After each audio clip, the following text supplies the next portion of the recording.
warahmatullahi wabarakatuh. Kami dari kelompok 10 akan mempresentasikan hasil kerja kami yang berjudul Investasi pada Instrumen Ekuitas. Baiklah, materi yang pertama itu ada karakteristik dan metode atas investasi pada instrumen ekuitas. Nah, definisi dari instrumen ekuitas dan investasi pada instrumen ekuitas menurut PSAK 50, instrumen keuangan tentang penyajian instrumen ekuitas adalah setiap kontrak yang memberikan hak residual atas aset suatu entitas setelah dikurangi dengan seluruh liabilitasnya. Investasi pada instrumen ekuitas mencerminkan kepemilikan atas saham yang diterbitkan oleh entitas lain. Pihak yang memperoleh kepemilikan saham disebut investor, sedangkan pihak yang menerbitkan saham disebut investor. Ada karakteristik saham. Menurut Undang-Undang Nomor 40 Tahun 2007 tentang perseroan terbatas, saham memberikan hak kepada pemiliknya untuk yang pertama, menghadiri dan mengeluarkan suara dalam rapat umum pemegang saham atau RUPS, yang kedua menerima pembayaran dividen dan sisa kekayaan hasil likuiditas, dan yang terakhir menjalankan hak lainnya berdasarkan undang-undang ini. Kemudian di slide selanjutnya ada perbedaan investasi antara instrumen utang dengan instrumen ekuitas. Yang pertama, investasi pada instrumen utang. Nah, di sana ada hak investor hanya sebatas pada penerimaan bunga dan pengembalian pokok utang. Dan yang kedua ada investasi pada instrumen ekuitas. Nah, hak investor tidak hanya sebatas penerimaan dividen dan sisa kekayaan hasil likuidasi, tetapi hak suara yang dimiliki oleh investor memungkinkan investor mempengaruhi atau mengendalikan keputusan atau kebijakan pada perseroan terbatas. Bisa dilihat pada gambar di samping, yaitu ada gambar tingkat pengaruh atas kepemilikan saham. Nah, untuk kepemilikan kurang dari sama dengan 20%, itu tingkat pengaruhnya tidak memiliki pengaruh, dan entitas penerbitnya itu ada investor, dan PSAK acuannya itu PSAK 71. Sedangkan metode akuntansinya adalah menggunakan metode biaya atau nilai wajar. Kemudian ada kepemilikan untuk 20% hingga dengan 50%, itu tingkat pengaruhnya pengaruh signifikan. Nah, entitas penerbitnya itu entitas asosiasi, dan PSAK acuannya menggunakan PSAK 15, dan metode akuntansinya menggunakan metode ekuitas. Kemudian ada kepemilikan kurang dari sama dengan 50%, itu tingkat pengaruhnya pengendalian bersama, entitas penerbitnya Ventura bersama, dan PSAK acuannya itu adalah PSAK 66. Nah, untuk metode akuntansinya sama dengan yang sebelumnya, yaitu menggunakan metode ekuitas. Dan yang terakhir ada kepemilikan lebih dari sama dengan 50%. Nah, tingkat pengaruhnya yaitu pengendalian, entitas penerbitnya menggunakan anak perusahaan, PSAK acuannya yaitu PSAK 22 dan PSAK 65. Dan untuk metode akuntansinya menggunakan metode biaya atau nilai wajar, ataupun metode ekuitas plus konsolidasi. Maksud dari pengaruh signifikan pada gambar sebelumnya itu adalah kekuasaan untuk berpartisipasi dalam keputusan kebijakan keuangan dan operasional investor, tetapi tidak mengendalikan atau mengendalikan bersama atas kebijakan tersebut. Nah, pengaruh signifikan ini oleh investor umumnya dapat dibuktikan dengan satu atau lebih indikator. Nah, indikatornya ada 5 indikator. Yang pertama ada keterwakilan dalam dewan direksi dan dewan komisaris organ setara di investor, dan yang kedua ada partisipasi dalam proses pembuatan kebijakan, termasuk partisipasi dalam pengambilan keputusan tentang dividen atau distribusi lainnya, dan yang ketiga adanya transaksi material antara entitas dengan investor, yang keempat pertukaran personel manajerial, dan yang terakhir penyediaan informasi teknis pokok. Baiklah, selanjutnya ada metode akuntansi atas investasi pada instrumen ekuitas. Pada gambar 2.1 sebelumnya, jika tidak ada pengaruh signifikan, maka pencatatan akuntansi menggunakan metode biaya atau nilai wajar. Sementara jika terdapat pengaruh signifikan, maka menggunakan metode ekuitas. Metode biaya mengacu pada PSAK laporan keuangan tersendiri. Metode nilai wajar mengacu pada PSAK 71. Instrumen keuangan, pengakuan, dan pengukuran. Sedangkan metode ekuitas mengacu pada PSAK 15, investasi pada entitas, asosiasi, dan ventura bersama. Selanjutnya ada metode biaya dan nilai wajar. Dalam PSAK 71, aset keuangan berupa investasi pada instrumen ekuitas harus diukur pada nilai wajar. Sedangkan metode biaya, nilai wajar dapat digunakan oleh entitas induk atas pencatatan investasi pada entitas anak pada laporan keuangan tersendiri, sebelum dilakukan konsolidasi atas laporan keuangan PSAK 4. Pada metode biaya, investasi diakui dan diukur sebesar biaya perolehannya, maka nilai investasi tidak akan berubah dan disajikan juga sebesar biaya perolehannya. Pada metode nilai wajar, investasi pada awalnya diakui sebesar biaya perolehannya, namun selanjutnya diukur pada nilai wajar dan disajikan juga pada nilai wajar tanggal pelaporan. Slide selanjutnya ada metode ekuitas. Dalam PSAK 15, jika investor memiliki pengaruh signifikan atas investasinya pada saham investor, maka dicatat menggunakan metode ekuitas. Entitas atau investor yang mana investor mempunyai pengaruh signifikan disebut entitas asosiasi. Pada metode ekuitas, investasi pada awalnya diakui sebesar biaya perolehannya. Namun selanjutnya diukur dan disajikan sesuai dengan nilai ekuitas entitas asosiasi secara proporsional. Selanjutnya ada metode ekuitas dengan pengakuan dan pengukuran. Pada PSAK 15, jika investor memiliki pengaruh signifikan atas investasinya pada saham investor, maka dapat dicatat menggunakan metode ekuitas.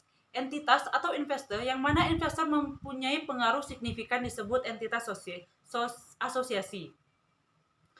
Perubahan peningkatan atau penurunan atas nilai ekuitas entitas asosiasi diantaranya dapat terjadi 3 akibat. Yang pertama, ada pengakuan laba atau rugi neto entitas asosiasi atau meningkat atau menurun. Yang kedua, ada pembagian dividen oleh entitas asosiasi atau menurun. Yang terakhir, ada pengakuan penghasilan komprehensif lain oleh entitas asosiasi atau meningkat atau menurun. Baiklah, di sini saya akan melanjutkan dari materi Bella.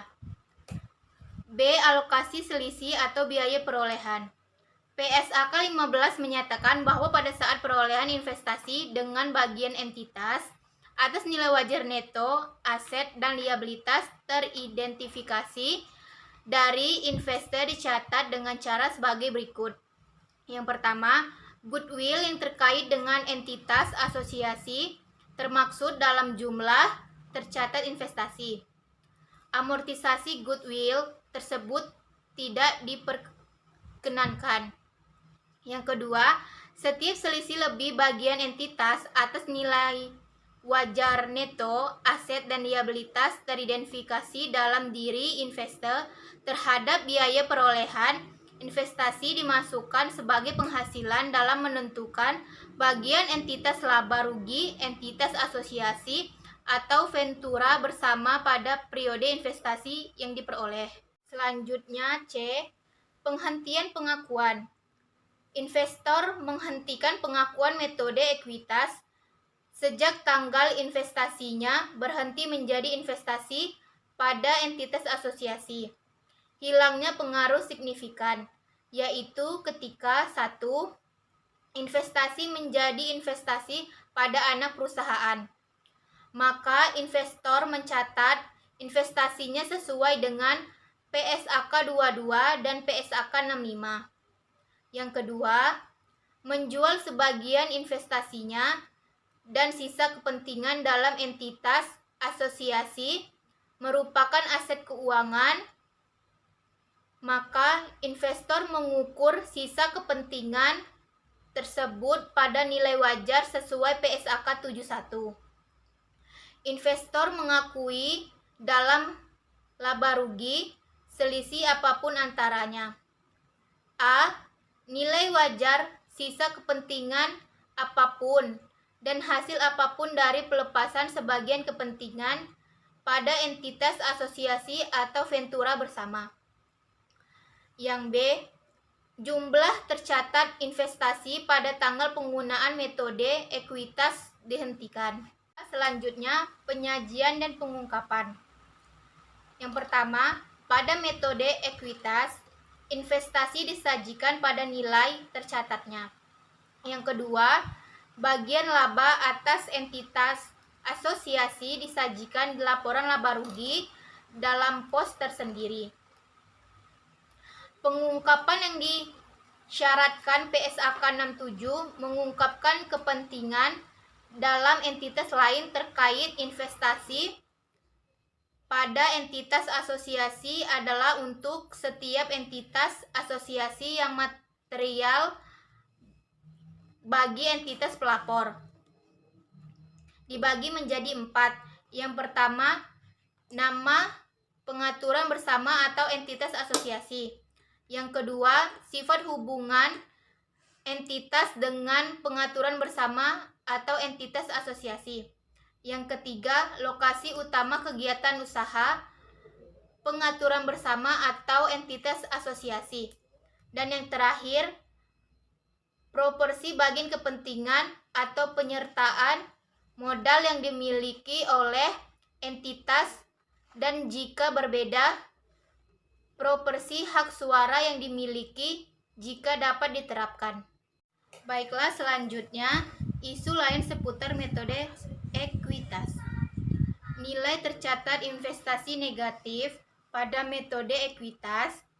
Yang pertama, nilai tercatat investasi pada entitas asosiasi tidak boleh negatif akibat pengakuan bagian rugi entitas asosiasi. Yang B, transaksi hulu hilir. Banyak terjadi transaksi antara investor dengan entitas asosiasi. Transaksi tersebut dapat berupa jual beli aset ataupun jasa yang menghasilkan keuntungan atau kerugian. Yang kedua, jika investor bertindak sebagai pihak penjual dan entitas asosiasi sebagai pembeli, maka transaksi tersebut disebut transaksi hulu. Jika sebaliknya disebut sebagai transaksi hilir. Yang ketiga, keuntungan dan kerugian yang dihasilkan dari transaksi hulu dan hilir antara investor dan entitas asosiasi diakui dalam laporan keuangan investor hanya sebesar bagian investor lain dalam entitas asosiasi.